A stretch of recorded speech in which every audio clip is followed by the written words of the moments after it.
ચાલો બહુપદીના શૂન્યો શોધો.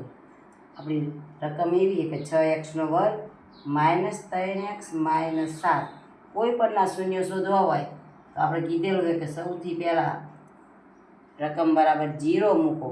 હવે જુઓ, અહીંયા ચલવાળું પદ અચળ પદ હોય છેલ્લે હોય અને એક્સવાળું પદ હોય હંમેશા વચ્ચે હોવું જોઈએ. પહેલાં તો વર્ગવાળું પદ 6x² એ ક્રમમાં ગોઠવો તો -7x -3 બરાબર 0. 10મા ધોરણમાં ખાસ ખૂબ જ અગત્યનો દરેક ટેસ્ટમાં પૂછાય એવો આ દાખલો ઘણીવાર પૂછાઈ ગયેલો છે, એટલે થોડોક આઈએમપી છે. અમે જુઓ, પ્રથમ પદ અને અંતિમ પદના સહગુણકનો ગુણાકાર કરો 6 તરી 18. 18ના એવા ભાગ કરો કે વચ્ચે 7 આવે તો 9 દુ 18. અવયવ તો આપણે કડિયા બોલીને જ પાડવાના.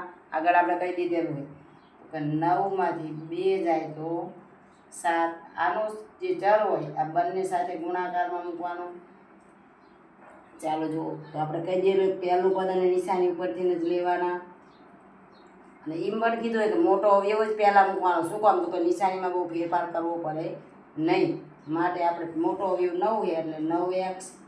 અને અહીંયા આપણે બાદબાકી કરી એટલે નિશાની વિરુદ્ધ એ પણ કીધેલું હોય કે સરવાળો કરો તો નિશાની સરખી અહીંયા હોય જાય, અને બાદબાકી કરો તો અહીંયા હોય એની વિરુદ્ધ નિશાની. વત્તા હોય તો ઓછા, ઓછા હોય તો વત્તા. તો અહીં ઓછા છે તો અહીંયા વિરુદ્ધ એટલે શું આવશે?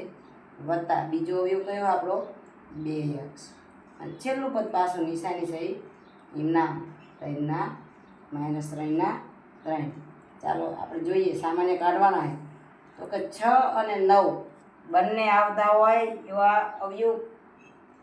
બંનેનો અવયવ સરખો કયો? 6 અને 9નો તો કે 3. 3નો ઘડે 6 સુધી બોલો તો શું આવે? 3 દુ 6 અને 3 તેરી 9. અહીંયા જે નિશાની હોય નિશાની મેં આપણે કીધેલું કે જે નિશાની હોય અહીં મૂકવાની. 2 અને 3 આવતો ઘડ્યો 1 એકાનો મૂકો. 1 દુ દુ 1 તેરી 3.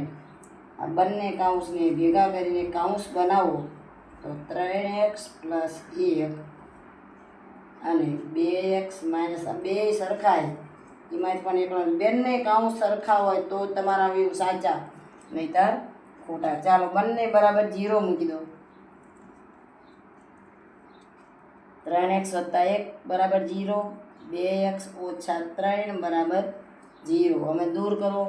એક્સની કિંમત શોધી તો x * 1 વત્તા છે, સામે જાય એટલે ઓછા.